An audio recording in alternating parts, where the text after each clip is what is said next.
hicimos todos estos capítulos y todos estos estudios, los diagnósticos, de todo este repaso de los tratamientos, nos quedamos los dos y dice, vaya infierno, o sea, ¿qué estamos haciendo? ¿A qué nos dedicamos? ¿No? O sea, ¿qué hacemos con nuestra vida?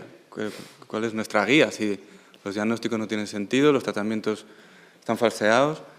Y entonces, como queríamos apuntar algo más, ¿no? Entonces dijimos, bueno, pues hay que hablar de los diagnósticos desde nuestro punto de vista. Y como pertenecemos a la otra psiquiatría, en un alarde de genialidad dijimos el otro diagnóstico. Entonces luego dejamos de beber y nos pusimos a escribir el otro diagnóstico, que es una de las cosas del libro que, aparte de todo el estudio pormenorizado que hemos hecho, ¿no?, de la situación, pues es la apuesta por una clínica, un otro diagnóstico que incluya pues la historia que nos enseñan siempre nuestros maestros, José María, la historia de la psicopatología y el psicoanálisis, ¿no?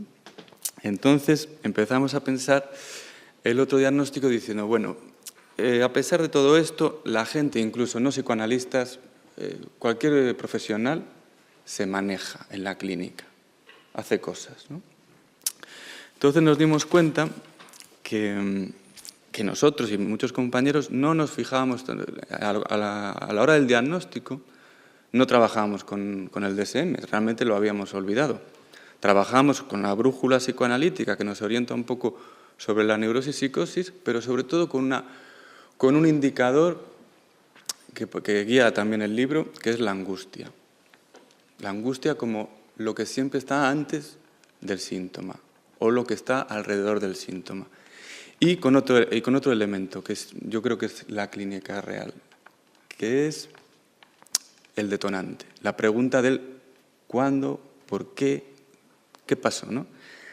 Es para nosotros el otro diagnóstico el lugar de la depresión por un problema de trabajo, la ansiedad, un conflicto de pareja, el malestar por una enfermedad, el trauma. En general, cualquier cosa que se haya convertido en inasible para el sujeto, en algo realmente que ha trastocado su natural devenir, ¿no? Muchas veces este natural devenir ya viene entorpecido desde hace muchos años, evidentemente. Muchas veces no tiene que pasar nada espectacular, a veces un guiño, un pequeño detalle de alguien que te recuerda una historia previa puede hacer un montante de angustia o desencadenar una erotomanía o un delirio de algún tipo, ¿no? Pero para utilizar bien estas cuestiones tenemos que trabajar en la clínica del mundo real. Y tenemos estos libros tan buenos del DSM que son los que puedes defender en un juzgado. No puedes ir con el libro de Lacan y decir, Lacan lo dice en el seminario 4. Y dices, bueno, váyase usted a la mierda, le dice el juez al psiquiatra. Entonces, nos dimos cuenta que muchos compañeros, para nada, a veces ni siquiera psicoanalíticos, utilizaban de forma utilitarista, y nosotros también, el diagnóstico de trastorno adaptativo, que es una de las fórmulas que tiene el DSM. Os lo voy a contar brevemente, porque es muy fácil. Es síntomas emocionales o comportamentales en respuesta a un estresante identificable en los 3 meses siguientes a la presencia del estresante. Bueno, esto tiene que ser un malestar mayor de lo esperable, y un deterioro significativo de la actividad social. Los síntomas no aparecen en un duelo y no tiene que ver con otras enfermedades, ¿no? Pero es una definición tan vaga que nos permite diagnosticar a todo el mundo de trastorno adaptativo. Es más, si pasan los 6 meses, le dices que se ha cronificado y ya está. Entonces tú tienes un diagnóstico que cubre incluso en la psicosis. A veces hay personas que les interesa mucho tener un diagnóstico de psicosis, por lo que sea, y hay otros que les pone muy loco. Entonces, un trastorno adaptativo con síntomas, bueno, particulares. Pero ese es el autodiagnóstico. Yo creo que es lo que trabajamos de verdad muchos de nosotros, ¿no? Bueno, habría que explicar un poquito más. Tampoco, al utilizar esta trampa también, no es que la gente de repente tenga un síntoma y tal. Nosotros hacemos, aparte de este uso del diagnóstico, una lógica, ¿no? Buscamos siempre algún tipo de síntoma y su correlato sobre todo con la angustia. Es muy importante señalar que estos síntomas, que la psiquiatría además no ha dudado en llamar enfermedades, desatendiendo toda la historia, nos confrontan con algo que nos sirve de mucha ayuda para el autodiagnóstico, que es un concepto psicoanalítico, que es el fantasma individual. La cuestión del fantasma. La relación que tiene ese sujeto que viene con un trastorno adaptativo, cómo nos podemos explicar qué ha pasado. Entonces, ¿y qué hay de antes en su historia? ¿O qué forma tiene particular de gozar? ¿Cuál es lo que le gusta? ¿De qué sufre o sufrió? ¿No? Esto del fantasma nos viene muy bien porque significaría extraer poco a poco, en la terapia, en el seguimiento, la respuesta infantil al enigma de la existencia, del lenguaje, de cómo vivir en la propia duda y dificultad que representa vivir en el lenguaje. Y la angustia nos marca cuando eso se rompe. Cuando hay algo en nuestro propio fantasma, que es esto que hemos creado del lenguaje y de nuestra historia para protegernos de esos agujeros de lo real, cuando algo se rompe ahí en el fantasma. Nosotros, el clínico, tiene que ir a buscar eso, diagnosticarlo, pero diagnosticar esa particularidad. Puede ser una esquizofrenia, depresión, angustia, pero a nosotros nos interesa dónde se rompió y de qué manera, porque nos va a permitir, el diagnóstico en medicina es una cosa para establecer un pronóstico y un tratamiento. Entonces, si nosotros afinamos con qué goza ese hombre o esa mujer, podremos afinar un tratamiento de tal manera. No es lo mismo y no tiene el mismo significado si a uno lo despiden del trabajo, si su interés se dirige a otras cosas, que si todo su universo personal gira en torno a ese puesto de trabajo, ¿no? O por ejemplo, una persona que se separa y viene, te cuenta que se ha separado y uno puede interpretar que eso tiene que ver con la angustia que está padeciendo.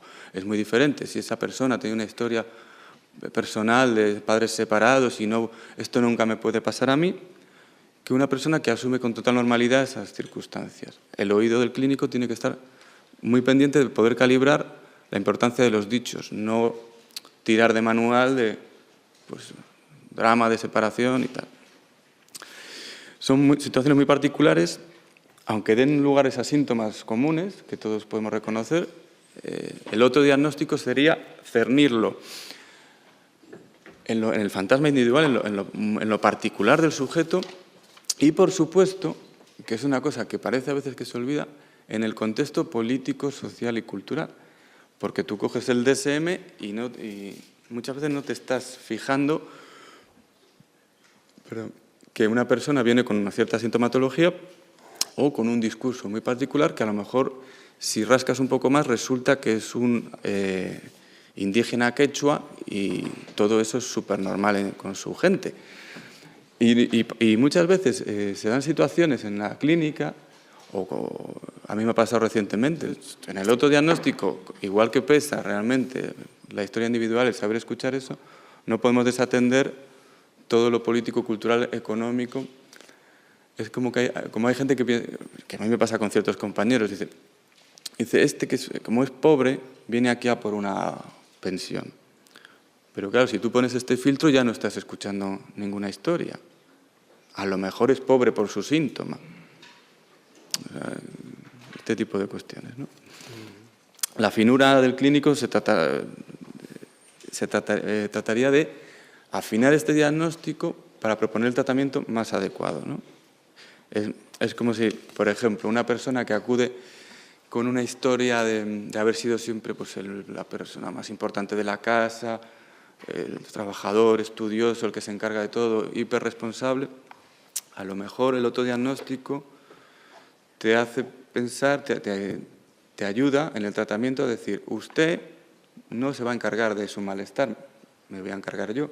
O incluso usted tiene que tomar una medicación, aunque no sea lo ideal, pero como una persona que padece de encargarse de todo, por ejemplo, hay que hay que hacer ese otro diagnóstico. De para usted, no.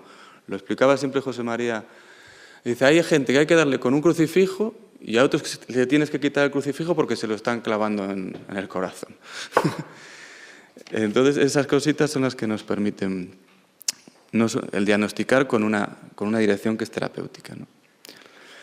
Bueno, en el libro lo habíamos puesto, es el Rosbach de Ciudadano Kane. Es que en el libro está mucho más bonito todo, ¿eh? O sea, no es por nada. He venido aquí a hablar de mi libro. Bueno, a veces los clínicos también nos encontramos no solo con fantasmas, sino con algo que hoy hemos discutido con nuestros colegas franceses muy apasionadamente y ha sido muy interesante, con la ausencia de ese fantasma o con una precariedad en ese fantasma. Son esos lugares para el psicoanálisis donde sí que hay un lugar para un diagnóstico, que para el psicoanálisis son dos, o neurosis o psicosis, como hemos peleado hoy, ¿no? Entonces, el clínico ha de encontrar,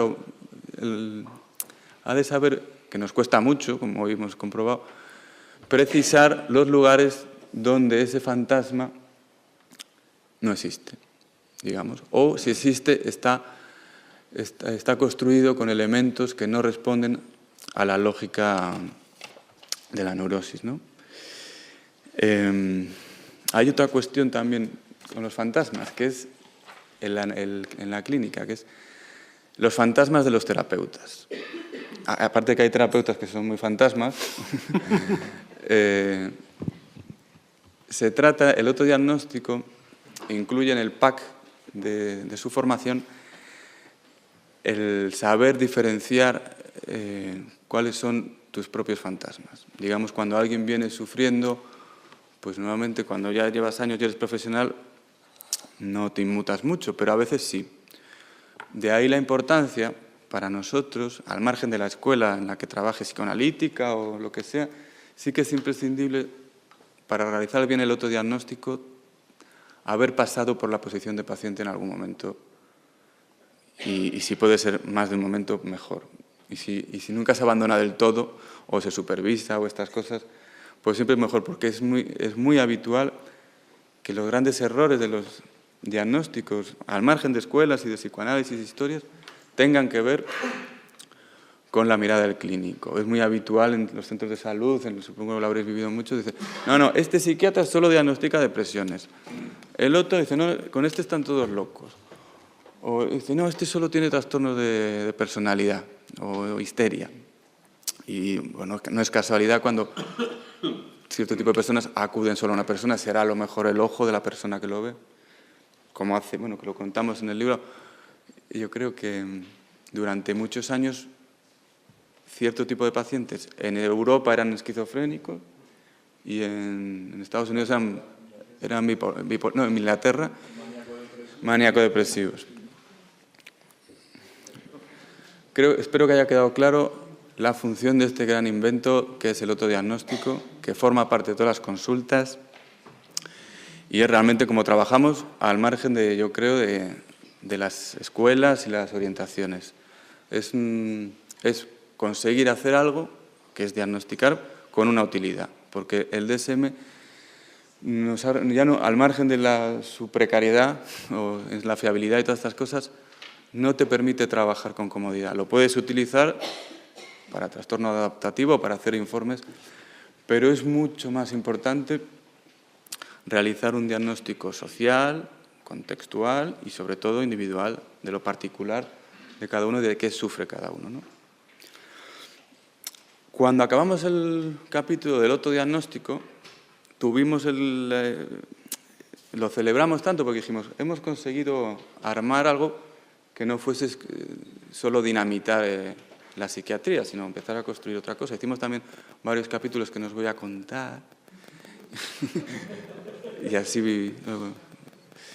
Y luego yo creo que debimos beber otras cervezas y se nos ocurrió otra idea que es el xenodiagnóstico, otra forma de diagnóstico.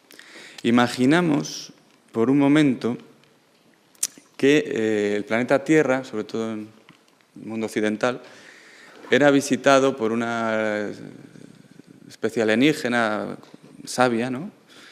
Y nos habían estudiado últimamente y habían creado el Manual Senodiagnóstico de Trastornos en Homo sapiens. Y nos inspiramos en Michael Burnham, la primera humana educada por vulcanos en el remake de la famosa serie Star Trek Discovery, que es una xenoantropóloga, llaman, una xenóloga sería. Y entonces habría un capítulo específico que sería el trastornos debidos al consumo de psicofármacos en humanos. Entonces habría 3 diagnósticos importantes. Sería uno que hemos creado, que han creado los extraterrestres, que es la neuroleptofrenia, que sería un cuadro de psicosis crónica, distonías, discinesia, aumento de peso, hábito tabáquico, mantenidos de por vida por el consumo crónico de psicofármacos, o sea, de neurolépticos, perdón.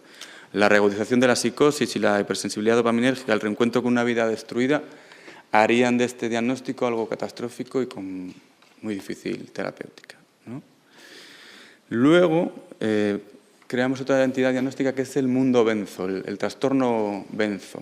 O como nuestra compañera Irene, que nos ayudó a pergreñar esta idea, lo llamó benzos en abuelas, que son gente mayor que toma benzodiazepinas y pues con los años va creando unos cuadros de inestabilidad, caídas, roturas de cadera, pérdidas de memoria, donde el tratamiento de la angustia y de la ansiedad llega a un punto que no merece la pena en comparación con los desastres que produce el consumo crónico y el aumento de dosis que se suele hacer, ¿no? Y por último, nuestros compañeros alienígenas encontrarían otro diagnóstico que sería el trastorno tripolar. Porque la clásica división de manía y depresión, el trastorno bipolar actual, ha cambiado en los últimos años con cicladores rápidos, reacciones maníacas, cuadros mixtos, intentos de suicidio, ha cambiado a nivel estadístico y se cree que puede estar en relación con el uso de antidepresivos a dosis altas, el litio y los anticonvulsivantes, ¿no? En fin, que luego esta especie alienígena abandonaría el planeta un poco dudando de la posibilidad de que cuando vuelvan a visitarnos seguiremos aquí. Gracias.